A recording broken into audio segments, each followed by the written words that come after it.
closer to your mouth. Yeah? Okay. Wait, and if If you it's can't even hear, on. just let us know. Yeah, just shout out. It doesn't sound like it's on. It's on the mic. Volume, is there volume? It's gotta be turned David. up. Technology. It's not very loud. Hello. There we go, it's on. Hello. Yeah, bring it up. Sit up, sit closer. From the diaphragm. You like the microphone. There. Love it. There you Love go. it. Love the microphone. And the red lips are like. No, but really, we have all been in the industry for a while, and especially Warren. Warren is one of our veterans. It's introductions. But yeah, so I'm gonna give everyone a chance to introduce themselves. I'll start. I'm Genese Davis, and I'm an author. I wrote a fiction thriller called Holliday, and it's been a journey. It's been such a cool job to meet people in the industry that have the same passion. Like Rachel and I have met, and just instantly we're connected. It's been a blast. I'm also a columnist for MMORPG.com. They're way into Geez. this now right now. Already. And I am a media personality and host, so I travel around the world, Comic-Cons, and do all kinds of panels. I'm going to hand it over to Rachel now. Hello, guys. So I'm Rachel Lara. I actually have crossed over from video game to film. I've done about everything that you could imagine doing except for, development and distribution for video games. So I've been in Resident Evil Operation Raccoon City. I've done, I love I've that. done on-camera hosting as well as, I've developed companies like ProGamer.com. I've worked with Chris, and at this point now I'm doing a lot of panels on the controversial subjects like violence in gaming, sexism in gaming, and the things that people don't usually like to talk about. I have a Lionsgate film that I did. Yay. We've got more stuff coming out, so yeah, and I cosplay and stuff, and I spread myself too thin, so that's what I do. Many hats. Hi, my name is Warren Davis. I'm known mostly as the creator of Q-bert, the video arcade game, which was my first game and my introduction to the industry. I was in the industry for in the arcade industry for about 15 years, and made a bunch of other games as well, like Joust 2, Terminator 2, Revolution X featuring Aerosmith. Overachiever. That's the one. And then I went into the home market, and but I'm pretty much out of the video game world these days. But I am also an actor and a director, involved in theater and film. So yeah, I've spread myself a little thinner than I like sometimes. But it's good. You know what? It's really good. I'm new at this. Hey guys, how are you guys? How's Saturday so far? Better than Friday? Yeah. Could have been better, maybe better. It's not Friday. My name's Eric, and I'm a cinematic producer for Blizzard Entertainment. I've worked on games like World of Warcraft, Diablo, and Starcraft. Outside of Blizzard, I also direct and write a lot of films, and I was the creative director and the producer on Genese Davis' novel, The Host Dominion. So that was a lot of fun. That's me. And Hearthstone. And Hearthstone. What about Hearthstone? I did, yeah, I worked on this trailer of I Hearthstone. gotta mention that on the shirt. Oh, yeah, got it. So play Hearthstone. Yeah, thanks for that, right in the vein. Let me get that behind me. Yeah. So that's me. Yeah. Nice. This is gonna be so fun. That's a fun I question. don't know my name is Lawrence. But I mean, honestly, this panel, we really like to dive into not only where video games have been, but where we are now, and then where we're going, and where we kind of foresee the future of games. It's awesome. I feel so fortunate and happy to have such a diverse group of panelists with me. I mean, every time we do it, I get to meet all these different producers or developers. We get to see a different perspective. So let's jump back in the past, and I'm gonna have Warren start. And just kind of give us a glimpse of when he was developing Q-bert, what that was like and what the video game industry felt like. Yeah, back in the early 1980s, which is when I was involved, when I first got involved with the video game industry, it was sort of new territory. It was sort of the wild, wild west in a way, in that there weren't a lot of experts because there weren't a lot of video games that had been made.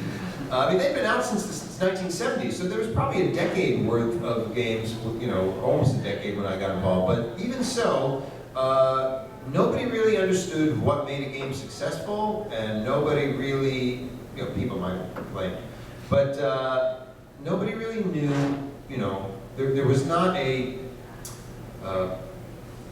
cookbook kind of mentality like there is now, sometimes as the industry got bigger and there's much more money involved. When I started, we were writing an assembler code So it wasn't even readable by any normal person. And you were expected to make a game in about 4 months. That was about how long it took to make a game. We had about 64 kilobytes of memory to put our program in. It was definitely a different type of an era. Of course, limitations on graphics meant that you had to be clever, you had to be innovative. And gameplay, established gameplay genres didn't exist. So we were blazing the trail of, what are the genres of gameplay? And to see how it has evolved reminds me very much of the movie industry, because back in the late 1800s, somebody invented this thing called a movie camera, which takes moving pictures, and one of the first experiences that people had of a moving picture was they would go to a movie theater and see a picture of a train pulling into the station, and they were like screaming. They were ducking and screaming because they had never seen something like that. And so, I find those stories fascinating because, generations later, you take it for granted. The same thing with video games. People growing up, kids growing up today in the world of video games take all of it for granted, the interactivity, the graphics, all that stuff. But back in the 70s and 80s, it was absolutely new to people, and they were responded to that way. Totally. And Rachel, you started, I love the quote on her website. It's like she's been playing video games since she could hold a controller. And I'd be interested to hear about how you, as a child, you've seen the industry grow from since you've been growing. So tell us a little bit about how that felt when you started and how you feel it's changed. Well, it's really amazing to see the industry grow because, obviously when I was old enough to hold a controller, I wasn't like, man, the gaming industry, that's where it's at. So, at that point, it was being a female at all who played video games was just beyond uncommon. It was not done. And so there's a level of, social acceptance and as well as access and availability that has come now in gaming. And that's why you're seeing like where gaming is now. We have integration in everything.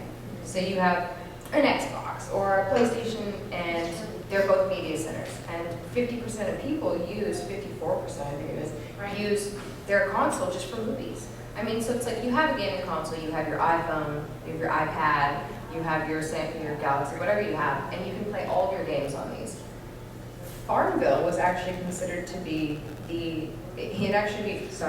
World of Warcraft. How dare it! In user base, it actually beat World of Warcraft and beat everything. It was the #1 game of all time in 2010 for having, I don't even remember how many it was, but it was just a ridiculous amount of minutes of users. And that's because they integrated it within a social framework, which I'm having a feeling that's kind of why and where it's going with gaming, that now it's going to be into everything. So watching it grow, you have these corporate sharks who are now coming into the industry and kind of taking over because they're seeing it as being a cash cow. But essentially in the beginning, it was like you could just make your own role, like you could make your own job identity and you could do what you wanted, and it was really creative, and it's changing a lot. Absolutely. And I can really relate with Rachel because when I was growing up, my parents never encouraged me to play video games. My brothers played, and I would want to join in, and they were old-fashioned, they wanted to teach me different things, wanted me to be involved in different things, and I remember in college is when I really started to meet people. My roommates were playing online games, and I never played an online game. So my first online game in 2002 was Final Fantasy XI. And I fell in love with it. I fell in love with the community, the camaraderie, this second family that you can form through video games. So my eyes were open, and I can't believe it's So no PvP servers. No PvP. But and so just in 12 years, I have seen the industry grow so much. Because like Rachel was saying, it wasn't, when I first logged on, it wasn't, I would hear the joke, you can't be a girl playing. Girls don't exist on the internet. Eric has this quote about... A lot of people think that girl, when somebody says they're a girl in a video game, it just stands for guy in real life. Guy in real life. No, they called that the Michael's Guilty. That's right. It was always the girl in game. That's right. So, it's awesome to be traveling now in 2014, meeting other women developers. In St. Louis, we did a video game panel where I met Kieron, and she's a video game developer, and she said, more than ever now, we're getting opportunities, and Rachel and I have these statistics that we were reading that it's 50-50. I mean, 50% of women, 50% of men are playing, we're equal. Well, what we had is in about 2007, 2008, you had I believe it was the ratio something like women were like 40%. Was it 40%? I mean, and that was pretty high at the time. Now it's roughly 50-50. I think it's 48-52. But I was actually just looking at something that says, of the most frequent game purchasers, male purchasers are at 50%, and female purchasers are at 50%. And the age that people aren't understanding is that you're not seeing a lot of kids nowadays who are necessarily the demographic. So I mean, the average age of a gamer is 31 now. As of 2014, 31. And no one knows that. No one talks about it. And the average age of the consumer is 35. Yep, exactly. So, Warren, in the arcade scene, did you feel that it was when you were there? Were there mostly males? Were there some female arcade gamers? It was mostly male, and I think it was recognized by everybody in the industry that it was mostly male. However, there were those games that hit with women. Ms. Pac-Man was one, huge with women. It brought girls into the arcades, and they played it. And the other thing I think we're pretty much well agreed on is that it was largely younger people, kids, teens, and young adults. Vast majority. In the arcades, the arcades were geared for kids, but you have a lot of arcade games in bars where adults would play them. But yeah, most games delineated themselves between male-centric and female-centric. Q-bert was another one that was recognized as being very popular with women. Of course, there's some, you can make some, very kind of vague, non-scientific observations like, well, it's not violent, so women would be attracted to games that were non-violent, which I think the data back that up, but I don't know if that's true today. Well, if you want to pass the mic to Eric. Oh, Well, I was going to bring up something that Rachel said earlier.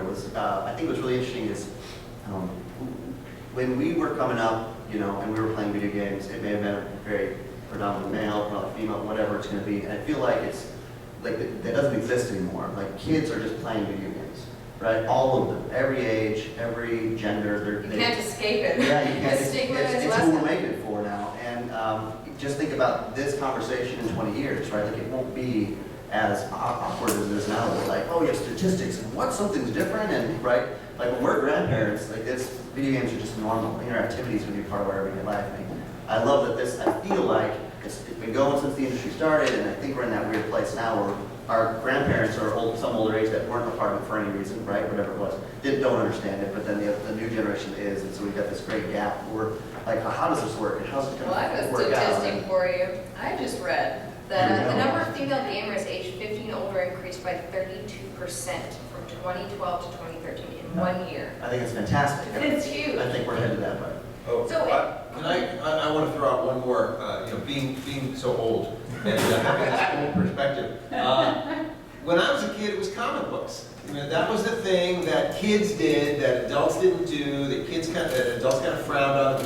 It was kind of, Amateur. and I'm not, comic books weren't new, because comic books were around for many, many years, but, that was the thing that kids did. Then video games came around, and it was like, that was the thing that parents started to go, well, it's really good for my kids, Now they turn them gay. Eric, I have a question about, he's been with Blizzard for 7 years now, and how has the development, have you guys ever made a game that you felt would be more appealing to men or women or age, or is it just you make a game that's general? Yeah, so we tend to be just very entertainment driven. I don't think that, if you talk to a lot of our developers, I come from the cinematic side, so I get to touch all the games, but all those guys are in the core design. A lot of times when I talk to them, we try to entertain, right? Blizzard Entertainment is our name, and I don't know if a lot of people have gone down that path. we at Blizzard try to make games and make movies for things that we would want to watch and enjoy.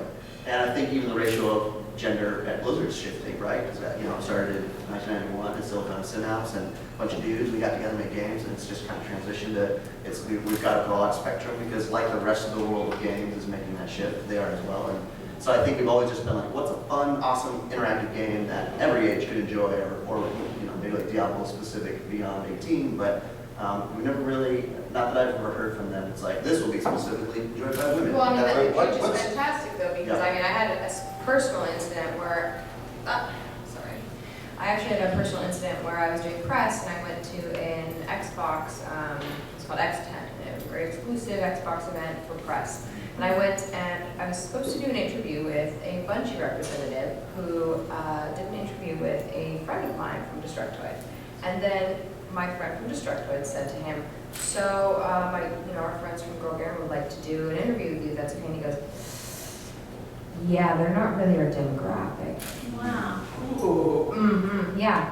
Whew. Aaron Greenberg was a little mad about that one. So what ended up happening was he got told on Twitter that the #1 player in the world at Halo was a female. So, I mean, it's like, looking at things like, I just found these statistics yesterday, which just blew my mind, because every year, you know, we find the statistics are changing. But if you think about this, casual social gameplay on mobile devices and online has increased significantly over the past year. Social games are now the most popular genre, increasing in popularity by 55% from 2012 to 2013. I'm curious, Eric, what's the percentage of women designers over at Blizzard? I mean, you know how you say, well, yeah, we just make games that we like, you know, but, you know, there is something to be said. I mean, there were women designers at Gottlieb when I was making Q-bert. There was one at Gottlieb, and there was one at Williams when I moved to Williams. And, you know, they had a rougher time because, you know, their mentality, the kind of games they wanted to make, and listen, I'm not going to say it's because they were women. You know, there were a lot of men who made games that just didn't make it to market because they didn't hit, and that's just the way it was. But there were, yeah, out of maybe a department, maybe 10 men and 1 woman. I'm just curious nowadays, so many years later, how many women are actually designing? Yeah, that's a good question. I think what I've seen is that we still have a lot of men, right, as a lot of our designers. Not by choice, it's not like, well, only dudes in the design team, but girls can make the art, right? It's never been that. There's no goal to do that. But I have started to see, and with some of the teams I've seen, we do have quite a few, right? Quite more than we've made in the past, as we scale up and scale up for different projects. So yeah, it's definitely made a big shift, especially on the design side. I know like a couple of our teams, some of our lead like environment designers and lead environment artists and stuff are women, right? And they've been there for quite some time, a long time. So I think it's shifted quite a bit. And you know, it's interesting because, you know, Rachel mentioned that the statistic about social games and the jump in popularity. And there's always a burning question about how are video games impacting pop culture and entertainment and different genres, movies. And for me, I still have the circle of friends that are fighting against feeling like they can't say that they play video games, they can't. There's a lawyer, you know, she's in her 40s, and she told me, I can't tell my coworkers I play an online game because I'm afraid of being isolated, of being made fun of, that they're gonna think I'm not professional, and I couldn't wrap my head around that. I mean, for us, we are professionals in video game industry, so for someone to feel like they can't share that part of their life because of the stigma, what do you guys think needs to change or will change that so that she can feel free to share? I think it's already changing. It's now in everything. It's now in everything that we pick up. But who in this room has not played a game in the past 2 days? No, no one. Who in the room has not played a game in the past 1 day? Well, Who in the room has not played a game in the past yesterday? Are you 12 talking? hours. Are you talking? We're all playing right now. Literally, right now they're all playing Hearthstone. Yeah, you can't. Are you talking? Literally, like, What I know, kind I of was game just are you referring to? Any game. A video game. That's another thing is that there's this one of the stigmas is, oh, you know, you don't play a shooter. You're not a gamer. What do you think you are? Noob. It's like, oh, I don't play shooters. I'm a video game expert, professional gamer, and I don't play shooters. I don't. And there's actually a medical study that was done where it showed that there are different, people say, oh, male, female gamers are the same, completely the same. It's not true. I mean, we secrete different brain chemicals. And there are brain chemicals that are produced when, in the reward center of your brain, when you're in that kind of action in shooting, right, in shooters. That is, for men, most closely related to a cocaine high. Wow. For women, we do not have that. So I just get really stressed out. So what you're saying is that video games are cost effective. I've actually made that argument to my friends before. They're like, wow, you're actually paying to subscribe to this game. And I'm like, as opposed to like going out, having dinner, and Right. I wanted to speak to your question about the shift. What was your question exactly? Like, We were talking about how, my lawyer friend was Yeah. wanting it to. so working Blizzard, I get, just yesterday, we got off the panel, and the other panel said this to me. He's like, my son really wants to get into video games, and my daughter, and they still refer to their kids. So I can just imagine in the next, 10, 15 years when it's just a profession, it's just another job, right? It's like, some of the money that some of the guys I work with make, it's ridiculous. And I love when I hear people say, oh, I don't work in video games, we're working a real profession, real to make money, like banking, and they're totally cool jobs. I'm they're not one of taking those the guys at all. money, they hear I just think that's hilarious that we still think there's no money in these industries.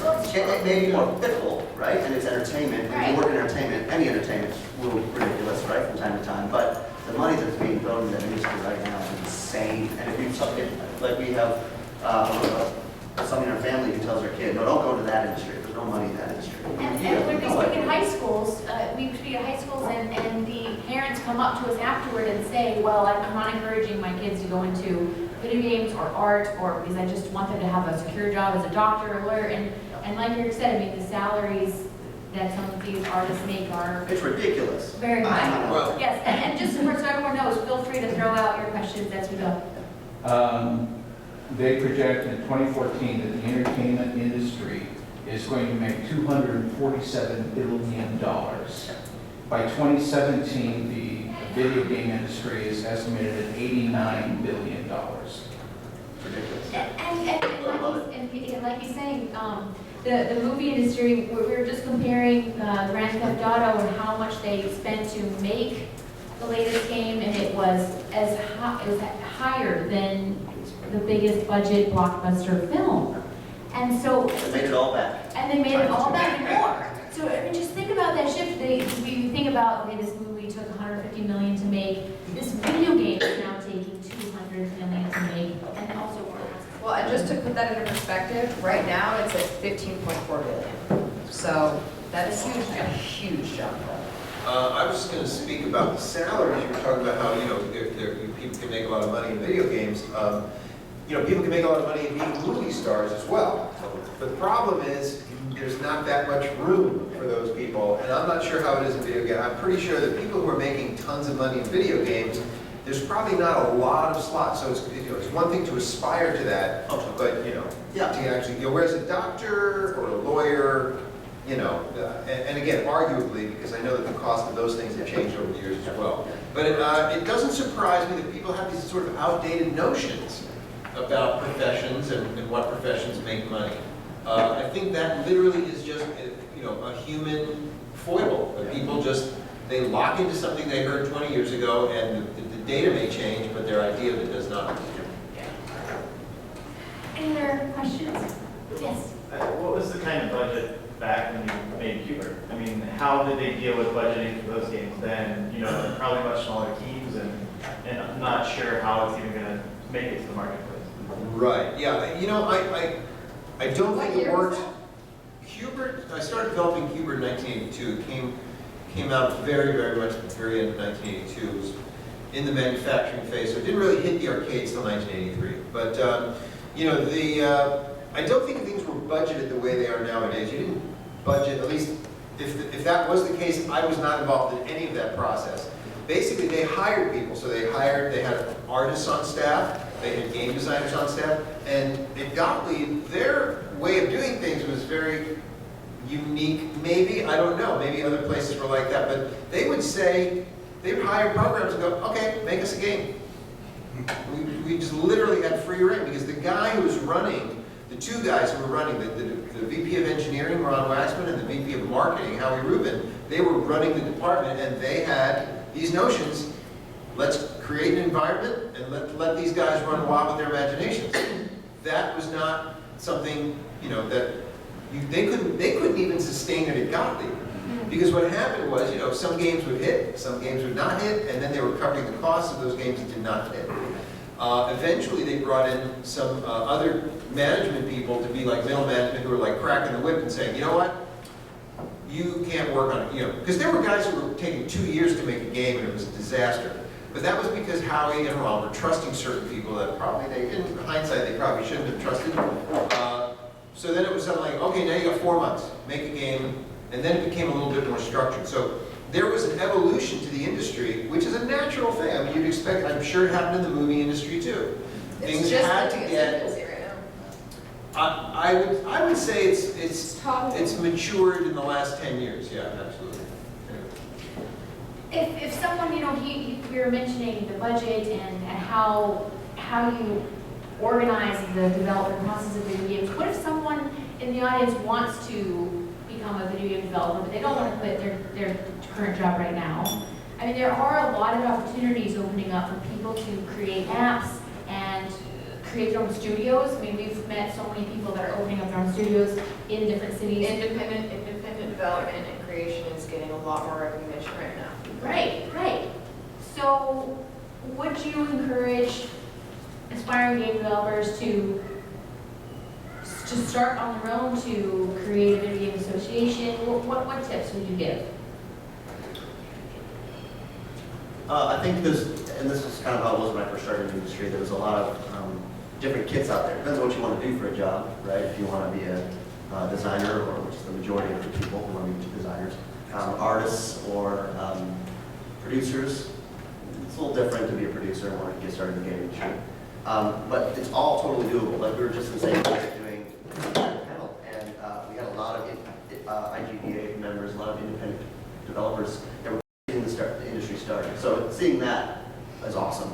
You go to a city and they didn't have that game industry yet. They're trying to, ground up. It's not their full-time job, but they do that after work, and they got this really cool, that anybody can do it. You go, there's a bunch of kits to download. If you watch Indie Games, I don't know if anybody's seen Indie Game, the documentary on Netflix. Yeah. Kind of terrifying, actually. It is.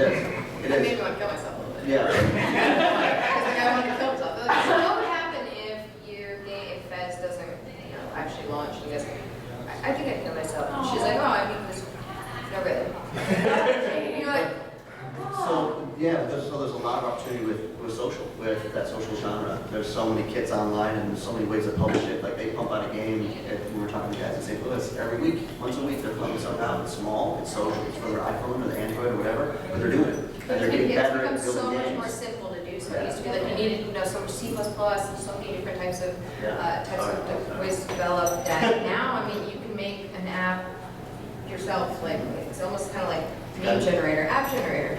So it's, you have an idea, go for it. And I think it comes down to, we were talking about creativity and passion and what drives you. It comes down to when you see a gap that needs to be filled, do it. Because I felt that fire in my belly before I started writing folders, because I had two circle of friends. I had my gamer friends and my non-gamer friends, and they didn't understand each other. They didn't understand the language. What's a raid? What's an MMO? What's DPS? What's a tank? My friend thought I told her I was in a raid, or I was in a raid, and she goes, "Are you okay? Oh my gosh, what can I do?" Right. And so I think as developers and creators, you see a need and you fill it, and that's where it comes from. And so what comes to mind too is the designer of Flappy Birds.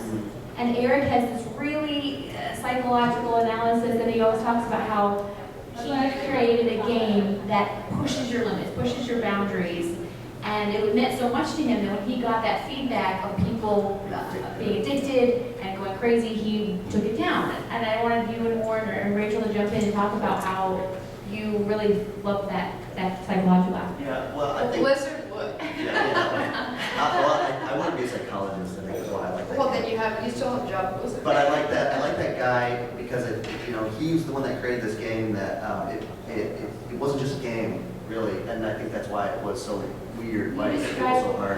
But I think it pushes your comfortable limits. Like us as humans, we all have a level that we're comfortable at, right? When we play games, everybody play Flappy Bird? Everybody know what that is? Yes. Go. If you haven't played it, it's a bird that you fly between pipes. It goes from left to right, and it's just like a runner game, an endless runner. You just try to go as far as you can. And every pipe you go through, you get a score. 1, 2, 3. People, I mean, I don't even know the word for like, I can't get more than 2. I can't get more than 1. I can't get more than 5, right? It's because you suck. Because the game, its mechanics are a little more jumpy than just a normal like smooth, right? Like you hit the button, the bird flies to the top, and then it falls to the bottom, and it's like dealing with a brick. So you have to let go of your own personal restraints as a human to be able to beat this game. You have to let go. Like I'm about to die. Now I'll push the button, as opposed to no, I need to do it now. No, now, right? It's kind of twitch, but it's more you have to let go of your own personal boundaries. That's the way I saw the game. And so when I was playing it, I was with somebody my first time I got 11, and I told her, I said, you just gotta let go. You just gotta wait till you're just about to lose it, and then you touch the screen. And right here, you just gotta be calm, you gotta be relaxed. People are freaking out, they get so intense. If I don't hit it now, it's weird, and it's bringing the game back, which I'm excited about. That's why you make a lot of money on like reconstructing keyboards. Yeah, that's right, mutual. But I think it was one guy who went out and made a game, and he had that kind of response, right? Which is fantastic. Oh, question? Oh. How is esports changing the industry? Ooh, I love that. Love that question. We did an esports panel at WonderCon that talked about how to become a pro player. And the pro players, they said, now, because esports is becoming more popular and it's gaining a track, now is the time to get into it. And they felt like, where was, Twitch, and where was, when I started. And so for me, esports is huge, and it's going to explode even more because at the LA Staples Center, the World Championship League of Legends tournament was sold out, in a matter of seconds. How many seats was that? It was like 15,000, 20,000? Oh, it was watched by something like Watched by more than the Super Bowl. 4 or 5 million people. 4 or 5 million people. And we did interviews with the audiences because we wanted to see, are they following the player's play style, or are they following the people for their personalities? And 2 years ago, it was all about the play style, and they followed, this player because they play just like them. And this year, it had changed, and it shifted to, I'm following, Tabe because I loved his interview about his fiance, he's playing for her, and all of a sudden there was this shift, this personal impact that is happening in esports where followers are following the fans for more than just their play style. So it's becoming even more like a American Idol, where you're knowing the players now like you would know someone on TV acting. Yeah, totally. I think the question, it's a very interesting question. How does it changing the industry? And I think it's like, I'm a big golfer. So I think it's like saying, how did the PGA change golf? Right? And so I think golf always existed, and I think video games always existed. But I definitely think some companies might be driving toward how can I just get an esports following? How can I because I think Riot did it that way, right? They said, I'm gonna make a game and I'm gonna make it around esports, and then I'm gonna pump esports as the major thing. And I would say League or Riot that finally lives in more people that don't know the industry than not, because they're at the convention center and they have the government recognizing esports players as professional athletes, which is very controversial for football players and soccer players and baseball players, right? So I think it's mental athletics. Yeah, I think it's changing, but I don't think for good or bad. I think it's just I think maybe more for good. It's just adding more visibility into video games, right? I mean, you're also getting a lot of money that's coming into and more attention because of advertising, because of marketing. And the way that these things are happening is bringing more attention to gaming as a whole. So you do have, people would always ask me like about professional gaming. Well, what could be a pro gamer? Well, there's being a professional in gaming, there's being a pro gamer. who's on the competitive level, and there's just being a professional gamer who plays games and gets paid for it, but is not necessarily competing. So, I mean, you are getting a lot of money and advertising coming into these things, and a lot of companies are developing, like, Justin TV, Twitch, and these type of streaming programs.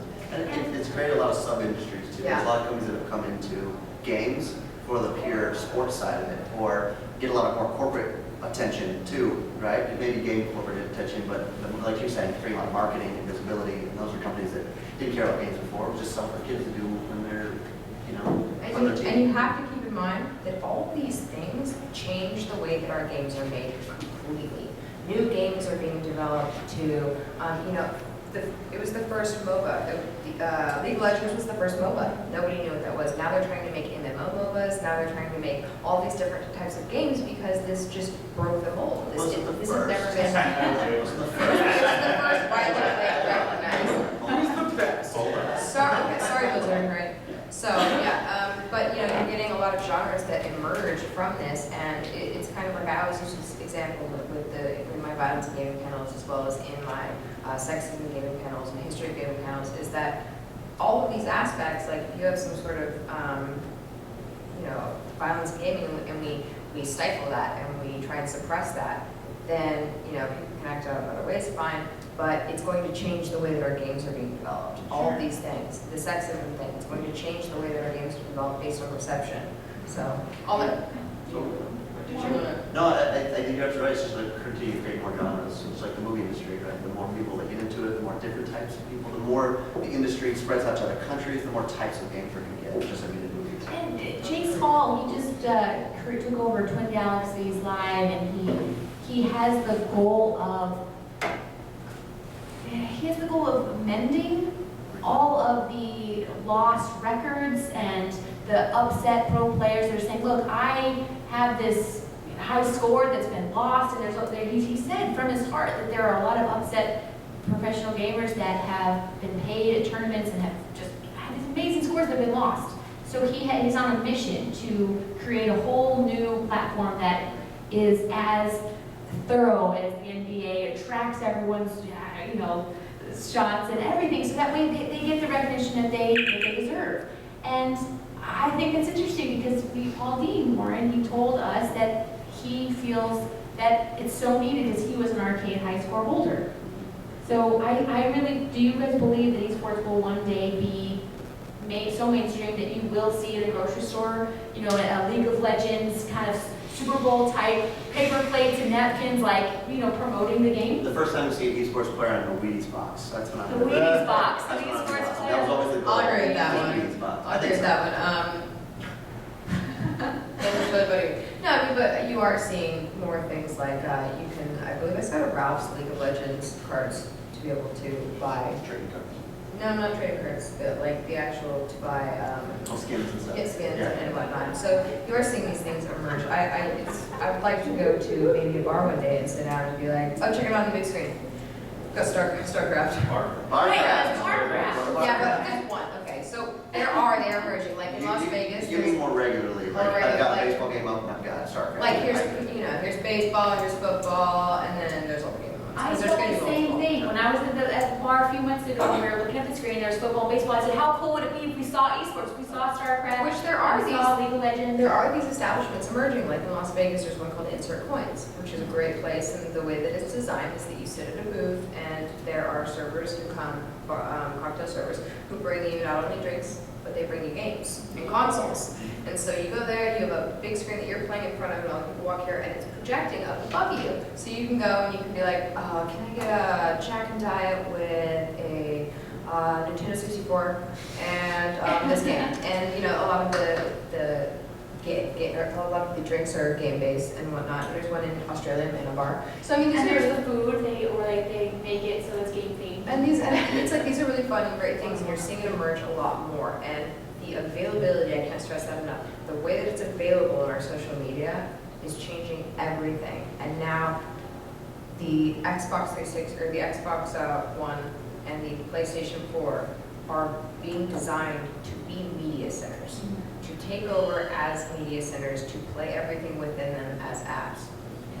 Well, yeah, the industry is definitely going in that direction with these new devices where all, video game is just one other platform in entertainment. And, it's not much of a surprise.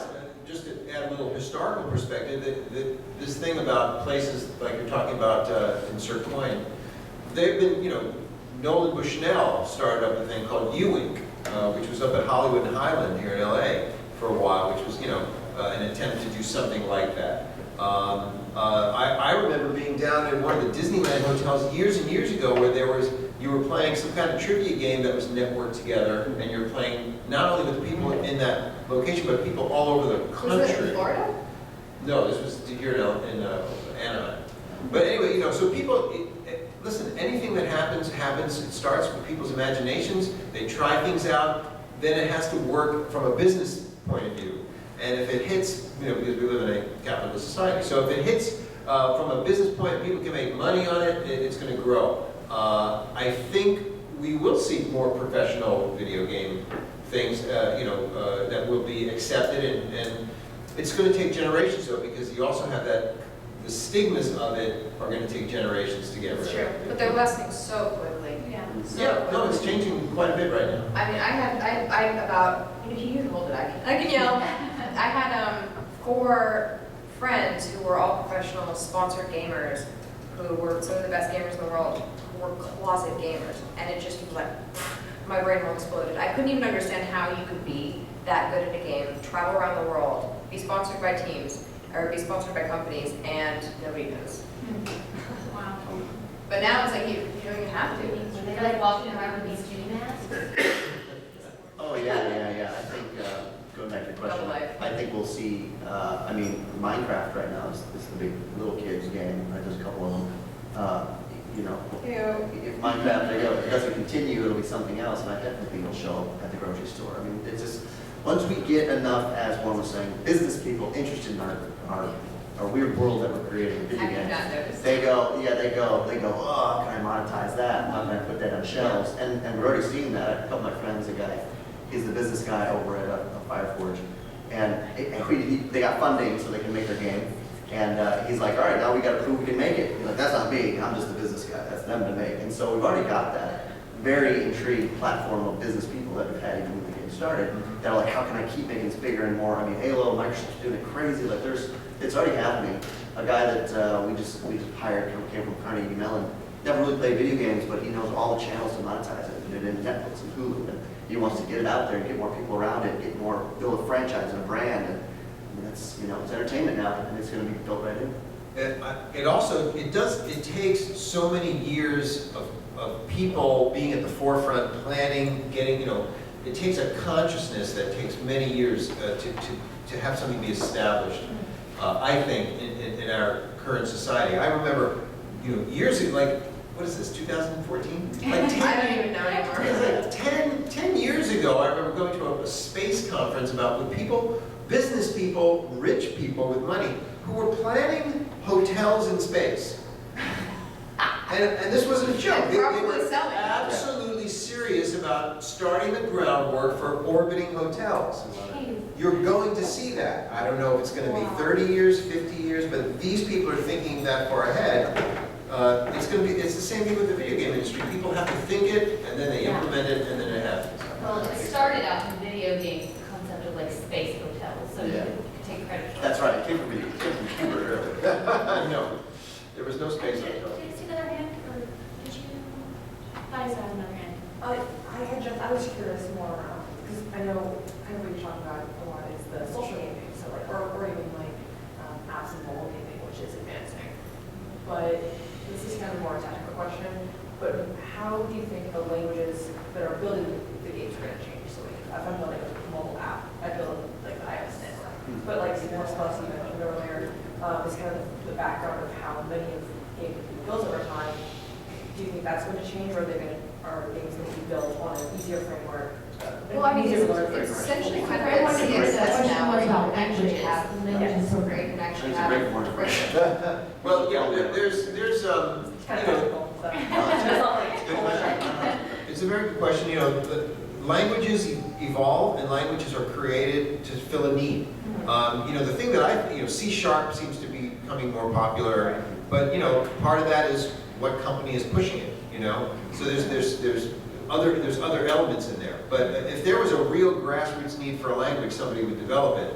The fact is, the tools that exist now to make video games are so far advanced compared to what they were 10 years ago, compared to what they were 10 years before that. Or last year. The days of Q-bert, artists were literally plopping 1 pixel at a time into a grid. So, yes, of course, we evolve and continue to evolve. So, but the Unity engine, I found the Unity engine is an amazing, anybody with a little bit of programming knowledge can sink their teeth into that and put up things very, very quickly. And more things like that will continue, I think, to be developed, and some of them will be free, because there are people there who believe in freeware, there are people there who believe that everybody should have access to technology, so it just takes those pioneers. Well, so first of all, Warren, I think you owe me about a year and a half lunch money for Coily. I owe you nothing.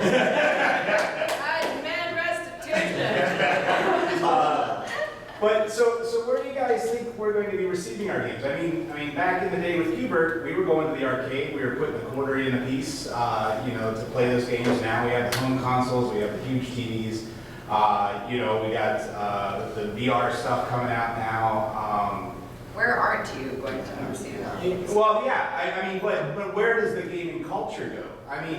You're talking about the Steam box. You're talking about the Xbox now. It's half entertainment. It's half movies. It's half. Do I want to get my games where I get my entertainment from? Is it going to go back into a single? Are we going to look for this is my gaming platform? This is where we go, or is it all going to converge? Are we I talking feel like converge? gaming has just planted itself and integrated itself within.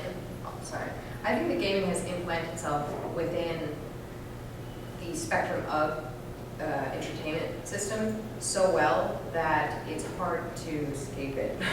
Like it would be, I'm more shocked to hear people go, oh, I don't play any games, and then I go, what? And Snake? Pong? Yeah, so it's more shocking to hear somebody who doesn't play games. And there's the people obviously who say, I don't play games, but do you play Farmville? Yeah. Okay, do you play Angry Birds. Yeah, but that's just on my iPad. They do. They count. So yeah, I think it would be really difficult to escape. Yeah, a lot of it has to do with marketing people. First of all, the technology has to be developed, and for example, the Oculus Rift, I think is a perfect example of new technology that has the potential to change the way people play games, to be so immersive. So it starts with the technology. Somebody has to develop. Cell phones. When cell phones came out, smartphones, and they had the ability to play different kinds of games, and then through wireless connections, the types of games that could be created just from that, having that technology, So it starts with the technology. Then it becomes marketing. There are people who have to decide where are we going to invest our money and try to push. And the history of video games is littered with people who tried things that failed. How many times have people tried to get 3D? Does anybody remember the Mattel Power Glove? There were so many things where people tried to, and maybe it was a cool idea, but it just didn't fly or didn't hit at the right time. I think a lot of these ideas are going to come back as people are ready for them. Maybe some of these ideas were ahead of their times. So the answer to your question is, where are you going to play video games? Where do you want to play video games? That's really what drives it. If there are masses of people who want their video games, if they want a screen implanted in their wrist, that will eventually happen. But I won't be the first person to try it. Yeah, and I think the Google Glass is going to be a good example. I literally said that. It's going to be augmented reality. But I think to Warren's point, I think you kind of already said it. It's going to be in everything. If there's a device that can have a game, somebody's going to try to put a game on it. I do believe that we'll have some kind of specialized devices like with the Steam Box forever. I think someone's always going to be like, because what they're doing, what Valve's doing is they're taking their games and they're putting it on their device and they're saying, you want our stuff, right? And then they're finding people to put their games on it and making a great amount of money from that. So you'll always have a company that wants to own what they have and they'll create something. Maybe we'll come out with our own thing someday that's just the Blizzard thing. I don't know, but I'll kill you. what I think, I think we'll, I think once we'll have the whole, I got into a game here, I used to have the Game Boy, because I wanted to play games when I was on the go, and I don't need to do that anymore. So I think it is gonna be everywhere. You've already said it, we've already seen it. We'll get them more downloaded, we're gonna go away from discs, I think, right, and more, because that's just a cost we're gonna cut out, that then the packaging companies are gonna try to make their way into something else to make money. But I do think that you'll still see specialty stuff, but we've converged, I think we're not going back. And if I could just talk about if I could share my experience about where I have not seen video games and where I've seen people behind, is the colleagues that I have tried working with in the movie industry and the publishing industry. I've actually had a lot of experiences with executives at very high levels that are older generation that maybe didn't grow up playing video games. And so when I would talk to different publishers and agents about a video game novel with a female protagonist set on college, this was back a few years ago before there wasn't anything considered young adult. It was all young adult, high school, is this the thing. And so when I would try to explain that the book is set in real life in current day, but then half the book you go into the MMO, and it shows people like them who've never played an MMO what it's like, and you get a glimpse.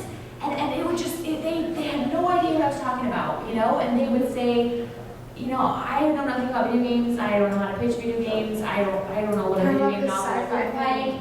And so that's where video games are not yet. They are not in the publishing literary industry. And my filmmakers and my producers that don't play video games or don't want to they don't want to make a video game movie. And they say, well, the video game movies I've heard about are horrible, they've gotten bad reviews. So those are the two industries I have. There's actually video a games lot of still have. infiltration coming there. I mean, you can think about Well, we think about Blizzard with the World of Warcraft movie coming out in 2016. That's going to have a huge amount of pressure on Prince it of because Persia. I mean, you're Prince going of back Persia. here. I think there was I don't know if it still exists, but there was a deal for 3 different games. One was Assassin's Assassin's it was Creed. Assassin's They want to Creed. make a film. It was Halo. Halo. And I can't even remember the third one, but I think it was Uncharted Yes. or something. That sounds And right. yeah, it was put on hold, but as far as we know.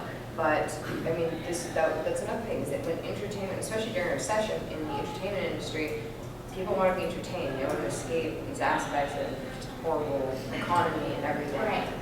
So to have everything in one and to be able to go see a movie, I mean, people finding that they're getting more value for their money that they're spending on a game than they will to go see a movie. But I just thought it was interesting when you said, both of you said, well, where are we going to get our games? They haven't infiltrated those two industries in my experience I'm yet. not playing Well, movies. and I think what you're saying, I'm going to get to your question because I see you're wrong. But I think what you're saying about what you've encountered with these executives is just the limited imagination of people who are in high positions and really not tapped in to the people that they're trying to provide entertainment for. And there is a lot of that, especially in Hollywood. The other thing is the way Hollywood minds work, it's a very bizarre logic. It's like, okay, there was a video game movie and it did really well. Wow, video game movies are great, we should make them. Well, no, it has to be a good movie. It has to be a good story. So a lot of times they will make terrible movies. This doesn't have to be about video games, it can be about anything. Right. There was a period where they were making a lot of Westerns. And then all of a sudden the Western was dead and people declared, oh yeah, people don't want to go see Westerns. And then somebody would make a Western that was good and everybody would go see it and they'd go like, wow, we should make Westerns. It's like the converse idea of like, oh, I didn't read the book when I saw the movie. Well, Yeah, and right. Wreck-It Ralph was a great leap because people went, okay, this video game movie can make money. It needs to be a heartfelt story. Well, And I sure was in it. Yes. Back to Q-bert. But that's the mentality, is that just because this movie was a good movie, well, that speaks to, that you can gather some nugget of predictive information, and you can't. Right, And so anytime anybody does that, I just shake my head and go, just make a good movie. It could be anything. But there's still roadblocks, there's still roadblocks where, like you said, they just haven't, they don't have the imagination. Well, I think what you're saying, though, is that whether it's a good book or movie or not, someone's going to prejudge it. That's the problem, is the stereotype. Because I agree with you, right? If it's a good movie, I don't care what the content is, I want to see a great movie. I may be attracted to it because it's Prince of Persia and I played all those games, I'd love to see what they did with it. But if it's a bad movie, I'm not going to see it. Right, okay, we have you and then you and then you. Yes, sir, you in blue? And then the girl. to kind of pick up on your question, just putting on the futurist hat for a second. We all are becoming more and more virtual people. You have 15 different game characters. You have Facebook, you have social media, all this sort of stuff. And what's going to happen is all that is going to coalesce to, for lack of a better way of putting it, a virtual avatar who is your gatekeeper, who is continually there in the cloud looking out for you, saying, oh, hey, there's this game, do you want to get in on it? Oh, hey, there's this movie, do you want to watch it? Oh, hey, you were interested in frogs the other day, I pulled up these articles for you. It's going to be your daemon, it's going to be your awareness, and that is going to be where all of this media, it doesn't matter where it comes from, where we start to have that awareness, where we are putting all this stuff together, so we don't have Google and Facebook, and there's going to be coalescing. And where all this happens, pulling all this stuff together, is we are going to have to figure out ways to link with this so it is doing this in a way that is speaking to truth and relevance. Wow. What is important to us? Have you read Ready Player One? What's that? Have you read Ready Player One? No, I haven't read it. Oh, everything you just said. Well, and I think we will have Google. I think Google's going to do that, is what it is. Yeah, absolutely. That's what I mean. Absolutely. Going back to your comments about market infiltration and different types of media, do you think there's a way for indie developers to sort of blaze that trail of being able to cross streams, so to speak? The question is there room for indie developers to cross into the streams and for marketing medias, right? Yes. Yeah, Yes. absolutely. It's happened in movies, in the 1990s. And when the technology gets into the hands of people who can do something with it, then that's when it happens. And again, there's a market effect, like when Clerks, for example, in the 1990s, was a big hit. So I mean, people can make great movies and nobody will ever see them. But somehow, Clerks was made for, It was like $30,000. yeah, dirt cheap, and then suddenly it hit, and now everybody's like, wow, there's a market here. So it's a sort of an alchemy between the ingenuity of the independent game developers who have technology and use it in interesting ways, but then somebody has to notice it, the public has to notice it, and then somebody with the influence to create a market has to push it forward. Absolutely. I agree. There was a guy that I think it was for his college thesis, and not talking just in movies, but he did this short thing, whatever, it's a sci-fi idea, using the god. It's called Ra. You guys have seen it. It's called Ra. And he put some cosmology around this character, and he created this world. And it was just this kid that was doing this for school in Germany, whatever. Hollywood jumped on it, right? They're like, holy crap, right? He just took all of the tools, and from movie industry to the game industry, all those tools are out there. And so it's really what they want is content and ideas. And that's what we have, that's what the independent has. And they have more freedom because they're not being controlled by money most of the time. They can kind of go a little more crazy. I think the guys that did Angry Birds, that was like their 50th game. All 49 before it failed horribly, right? And so I think I love the indie scene in St. Louis. I think it was just starting to build, and I saw that ingenuity where it's like, we're just going to create something crazy and see what happens. So they totally blazed the trail. And I think the bigger point to what Warren was making is you got to have some influencer though at some point to back you a little bit, right? Or to throw it on Twitter, or get it on YouTube, or give some kind of support, right? So I think creating is one thing, and then going to E3 and IGDA and IGC, getting that involvement is part of it.